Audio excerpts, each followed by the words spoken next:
Hare Krishna. I am doctor Sandeep Garg और मैं paediatrician हूँ। पिछले 3 सालों में कोविड के बाद across the world paediatric OPTs में एक ट्रेंड है कि ऐसे बच्चों की संख्या बहुत बढ़ रही है जिनमें लैंग्वेज, स्पीच या कोई बिहेवियरल का प्रॉब्लम है। और मैं मेरी ओपीडी में हर 10 में से 2 बच्चे ऐसे देखता हूँ जिनमें इनमें से कोई ना कोई प्रॉब्लम होती है। और अक्सर वो एक कॉमन फैक्टर होता है, that is excessive screen exposure. I want to tell you one story of a child कि एक बार एक पेरेंट अपने 3 साल के बच्चे को मुझे ओपीडी में दिखाने आए। तो जब बच्चा ओपीडी में जैसे ही एंट्री किया, बच्चू वॉज हाइपर एक्टिव, इधर उधर घूम रहा था और कुछ ऐसी आवाजें निकाल रहा था जिसका कोई मीनिंग नहीं है। उसकी मम्मी ने उसको आवाज दी तो बच्चे ने रेस्पॉन्स दिया ही नहीं, एज इफ उसने सुना ही नहीं। फिर मम्मी ने बताया कि बच्चा बात नहीं करता है, सुनता तो सब कुछ है। और डिटेल में इसकी जानकारी लेने पे ये पता चला कि parents are both working and child stay with their nanny and their grandparents at home. वो अक्सर बिजी रहते हैं, तो जब बच्चा उनको परेशान करता है तो उनको वो मोबाइल और टीवी लगा के दे देते हैं। खाना भी वो मोबाइल के सामने ही खाता है। और ऐसे करते करते अभी बच्चा 3 साल का हो गया है। बच्चा 1 साल की उम्र तक तो नॉर्मल था, लेकिन उसके बाद में उसमें स्लोली लैंग्वेज एंड स्पीच का प्रॉब्लम शुरू हो गया और अब बच्चा ऐसा हो गया है। तो फ्रेंड्स, अक्सर पेरेंट्स को पता भी नहीं होता है कि उनके बच्चे में लैंग्वेज एंड स्पीच का प्रॉब्लम है। आज के डिजिटल एरा में स्क्रीन एडिक्शन एक पेंडेमिक के रूप में फैला है, जिससे अक्रॉस वर्ल्ड बहुत सारे बच्चे ग्रसित हैं और उनके अंदर language, speech delay and behaviour problems दिखी जाती है। सो कैसे पहचाने कि किसी बच्चे को स्पीच और लैंग्वेज डिले है या नहीं? तो उसके लिए कुछ सिंपल स्क्रीनिंग टूल्स हैं। जैसे कोई बच्चा 1.5 साल का है और उसका नाम बुलाने पे वो रेस्पॉन्ड नहीं करता है या किसी चीज की ओर इशारा करके मांगता नहीं है, या सिंपल वर्ड्स जैसे कि दादा, मामा, ऐसे वर्ड्स मीनिंगफुली नहीं बोलता है, और एक सिंपल कमांड जैसे कि आगे मत आओ, रुको, इधर आ जाओ फॉलो नहीं करता है, तो उसके अंदर डेफिनेटली स्पीच डिले है।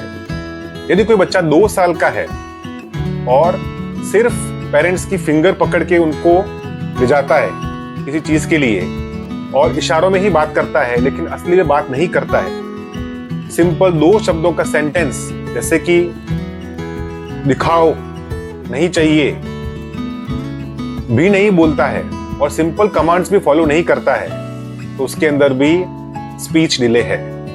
यदि कोई बच्चा 3 साल का है और 3 शब्दों का सेंटेंस मुझे नहीं जाना, ये नहीं चाहिए, ऐसा नहीं बोलता है और सवाल पूछने में उसी सवाल को रिपीट कर लेता है और खुद से कोई सवाल नहीं पूछता है कि क्या है, कैसे करना है, कहाँ जाना है, कब चलेंगे, और नए लोग उनकी बात को नहीं समझ पाते हैं, तो भी वो स्पीच डिले है।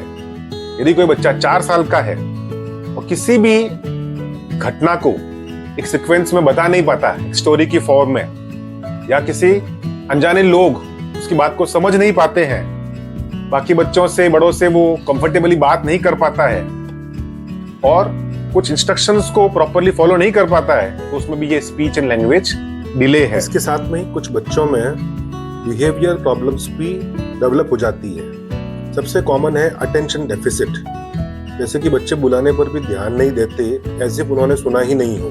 हाइपर एक्टिविटी, क्लासरूम में बैठ नहीं सकते, क्यू में अपनी टर्न के लिए वेट नहीं कर सकते। एग्रेसिव एंड इम्पल्सिव बिहेवियर, छोटी छोटी बातों पे बहुत गुस्सा करते हैं और बिना किसी वजह की मारामारी करते हैं। And poor social skills, that is दूसरे बच्चों से आपस में घुलते मिलते नहीं हैं और ऐसे लगता है जैसे अपनी ही दुनिया में गुम रहते हैं। और उनमें से कुछ बच्चे जो कि एक्सेसिव स्क्रीन से एक्सपोज रहते हैं, उनमें ऑटिस्टिक स्पेक्ट्रम डिसऑर्डर्स के कुछ सिम्टम्स भी डेवलप होते हैं, जैसे कि किसी से आई टू आई कांटेक्ट ना करना, कोई फेशियल एक्सप्रेशन ना बनाना, लोगों में घुलना नहीं मिलना, अच्छे से बात नहीं करना, एक जो कही हुई बात है उसको दोहराना है, एकोलेलिया बोलते हैं जिसको, किसी फिक्स्ड पैटर्न ऑफ रूटीन को फॉलो करना जिसमें थोड़ा सा भी चेंज हुआ तो चिड़चिड़ करना, पर्टिकुलर टॉय से बहुत ही अटैच रहना और किसी फिक्स्ड इंटरेस्ट में ही लगे रहना, किसी घूमती हुई चीज को रिपीटेटिवली देखते रहना, ये सब सिम्टम्स ऑटिज्म के सिम्टम्स हैं, वो बच्चों में डेवलप हो जाते हैं। एक्सेसिव स्क्रीन एक्सपोजर की वजह से और भी बॉडीली प्रॉब्लम्स होती है, जैसे कि overeating, junk food, obesity, some posture problem, some pain in the neck, some sleep problems, vision problems, poor academic performance. ये बच्चे की क्रिएटिविटी, इमेजिनेशन, ब्रेन डेवलपमेंट को भी कम करता है, ये फैमिली बॉन्डिंग को भी कम करता है। So there are many bad things about screen exposure, but there is one good thing, that is यदि इसको समय पे आइडेंटिफाई किया जाए और इसके सॉल्यूशंस पे काम किया जाए तो उसको हम कंप्लीटली रिवर्स कर सकते हैं, दैट टू बिना किसी मेडिकेशंस के। So there are 5 steps to tackle this problem. So let's talk about these 5 steps. Step 1 is cut down the screen exposure. So according to IAP, less than 2-year-old बच्चों के लिए there should be no screen exposure. Occasionally video chatting is allowed because बच्चों की brain की सबसे ज्यादा growth 2 साल के अंदर ही होती है। यदि बच्चा 2 से 5 साल का है तो उसका स्क्रीन टाइम 1 घंटे तक लिमिट करना चाहिए, that too supervised and educational, and that too in 2 to 3 parts, not in a single go. यदि बच्चा 5 साल से 10 साल का है तो screen time should be limited to the 2 hours, that too supervised. बच्चों को खाना खिलाते वक्त स्क्रीन नहीं दिखानी चाहिए। I know it's very difficult and children are very habitual, but it's so dangerous. बच्चों को खाना खिलाते वक्त किसी स्टोरी के थ्रू, टॉयज के थ्रू, स्मॉल एनिमल्स के थ्रू खेलते खेलते खाना खिलाना चाहिए। बच्चों को शांत करने के लिए या बोर्डम से दूर करने के लिए भी स्क्रीन एक्सपोजर नहीं करना चाहिए। और स्क्रीन कंटेंट को हमेशा कंट्रोल रखना चाहिए। बच्चों को एज एप्रोप्रिएट कंटेंट एक्सपोज करने चाहिए जिसमें वायलेंस नहीं हो। और by for God sake please don't show the nursery rhymes and poems और the wheel on the bus. अक्सर ये बच्चे ये सब पोइम्स तो बोल लेते हैं लेकिन एक दूसरे से बात करने में उनको दिक्कत आती है। तो these are increasing the problems rather reducing it. बच्चों में सोने से 1 घंटे पहले तक स्क्रीन एक्सपोजर बंद कर देना चाहिए। अब इन सब करते करते यदि बच्चों में स्क्रीन बंद कर रहे हैं तो we have to give alternative, otherwise it can not sustain itself. Step 2, that is more human interaction and physical activities. बच्चों को रोज पार्क में, गार्डन में 2 से 3 घंटा खेलने के लिए ले जाना चाहिए। यदि बच्चे घर पे भी है तो उनके साथ board game, puzzle game, block game उनके साथ बैठ के खेलना चाहिए। और उनको घर के भी कुछ काम जैसे कि सब्जी साफ करना, जैसे प्लांट्स को पानी देना और घर की सफाई करना, उनमें एंगेज करना चाहिए ताकि human to human interaction, face to face connection establish हो। फैमिली गैदरिंग्स और जो रिलेटिव्स हैं उनको उनसे विजिट करना चाहिए। बच्चों को उनकी हैबीज जैसे कि dancing, skating, planting, crafting, painting, इन सब में एंगेज करना चाहिए ताकि बच्चों का जो स्क्रीन अल्टरनेटिव है वो एक फन एक्टिविटी बन सके और उनको उसका क्रेविंग ना हो। Number 3, that is nature touch. That means बच्चों को प्लांट्स, फ्लावर्स, लीव्स, मिट्टी, पेट एनिमल्स, वाटर, इन सब एलिमेंट से भी एक्सपोज करना चाहिए। It helps in brain healing.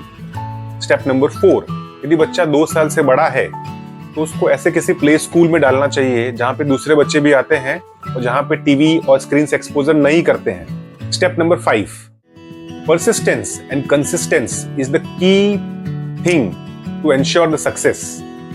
ये सब करने के बाद में भी यदि 3 महीने के बाद आपके बच्चे में कुछ खास इंप्रूवमेंट नहीं है तो आपको किसी पीडियाट्रिशियन, साइकोलॉजिस्ट या किसी स्पीच स्पेशलिस्ट से कंसल्ट जरूर करना। तो शुरू में जिस बच्चे के बारे में हमने आपको बताया उनमें हमने ये 5 स्टेप्स फॉलो किए और results were amazing. After 3 months the parents and teacher were happy, the child improved so much.